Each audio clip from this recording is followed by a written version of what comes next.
খবর 24 সাথে আপনাকে স্বাগত। নতুন নতুন খবর জানার জন্য আমাদের চ্যানেলে চোখ রাখুন।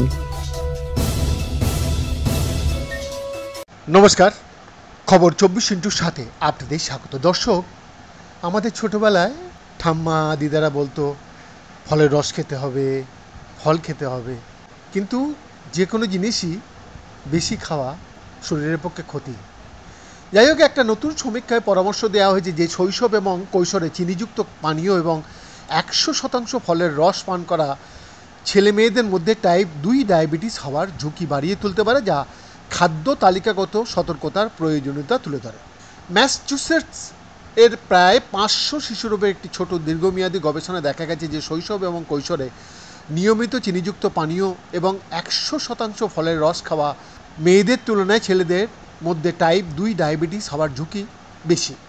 এই প্রাথমিক গবেষণাটি আমেরিকান হার্ট অ্যাসোসিয়েশনের epidemiology and prevention, lifestyle and cardiometabolic health scientific session 2024 উপস্থাপন করা হয়েছিল। যদিও এই ফলাফলগুলি প্রাথমিক, তারা অতিরিক্ত চিনির সাথে পানীয় এবং শিশুদের মধ্যে টাইপ 2 ডায়াবেটিসের দীর্ঘমেয়াদী ঝুঁকির মধ্যে সম্ভাব্য সম্পর্কে বিদ্যমান প্রমাণগুলিকে সমর্থন করে দিয়েছেন, বলছেন লিড তদন্তকারী সোরেন হার্নোইস লে ব্ল্যাঙ্ক পিএইচডি, একজন নিবন্ধিত ডায়েটিশিয়ান এবং বোস্টনের Harvard Pilgrim health care institute এবং হার্ভার্ড মেডিকেল স্কুলের জনসংখ্যার ওষুধ বিভাগের পোস্ট ডক্টরাল গবেষক। শিশুরোগ বিশেষজ্ঞ এবং অন্যান্য স্বাস্থ্যসেবা পেশাদারদের স্বাস্থ্যকর খাদ্যাভ্যাসে নিয়ে আলোচনা করার সময় তরুণ রোগীদের এবং তাদের পিতামাতাদের চিনিযুক্ত পানীয় এবং ফলের রস সম্পর্কে সতর্ক করা কিন্তু একেবারেই বাঞ্ছনীয়।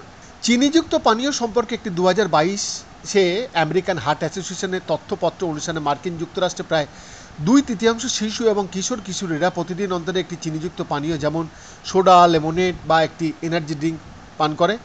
এটি আরও উল্লেখ করছে যে ওজন বৃদ্ধির পাশাপাশি অতিরিক্ত শর্করা সহ অনেক খাওয়া, বিশেষত চিনিযুক্ত পানীয় থেকে হৃদরোগ, উচ্চচাপ বা রক্তচাপ, টাইপ 2 ডায়াবেটিসের এবং দাঁতের ক্ষয় হওয়ার ঝুঁকি বাড়ায়। প্রজেক্ট ভিভা থেকে ডেটা ব্যবহার করে পূর্ব ম্যাসাচুসেটসে মহিলাদের এবং তাদের শিশুদের নিয়ে একটি চলমান দীর্ঘমেয়াদী গবেষণা, যা 1999 সালে শুরু করা হয়েছিল। গবেষকরা অনুসন্ধান করেছেন যে চিনিযুক্ত পানীয় পান করা, 100% ফলের রস এবং তাজা ফল খাওয়া টাইপ 2 ডায়াবেটিস বিকাশের জন্য চিহ্নিতকারীর সাথে যুক্ত কিনা। গবেষকরা শৈশব ও বয়ঃসন্ধিকাল ধরে চিনিযুক্ত পানীয়, 100% ফলের রস এবং তাজা ফলের গড় খরচ গণনা করেছেন খাদ্য তালিকাগত রেকর্ডের উপর ভিত্তি করে এবং টাইপ 2 ডায়াবেটিসের 3টি চিহ্নিতকারীর সাথে তাদের সম্ভাব্য সম্পর্কগুলি মূল্যায়ন করেছেন। ইনসুলিন প্রতিরোধে উপবাসের রক্তে গ্লুকোজের মাত্রা, HbA1c মাত্রা, বয়ঃসন্ধিকালে প্রায় 17 বছর বয়সে উপবাস করার সময় এই চিহ্নিতকারীগুলি একটি একক রক্ত পরীক্ষা দ্বারা পরিমাপ করা হয়েছিল। বিশ্লেষণে পাওয়া গেছে ছেলেদের মধ্যে শৈশব এবং কৈশোরকালে প্রতিদিন চিনিযুক্ত পানীয় আনুমানিক 8 আউন্স পরিবেশন করা ইনসুলিন প্রতিরোধের 34% বৃদ্ধির সাথে যুক্ত ছিল। একটি 5.6 মিলিগ্রাম প্রতি ডেসিলিটার উপবাস গ্লুকোজ মাত্রা বৃদ্ধি এবং বয়ঃসন্ধিকালে HbA1c এর মাত্রাও 0.12% বৃদ্ধি পায়।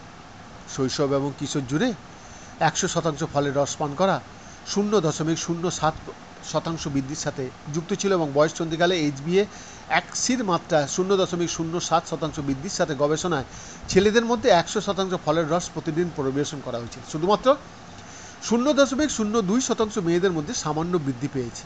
বৈদ্যনাথ দাসের রিপোর্ট, খবর 24/7।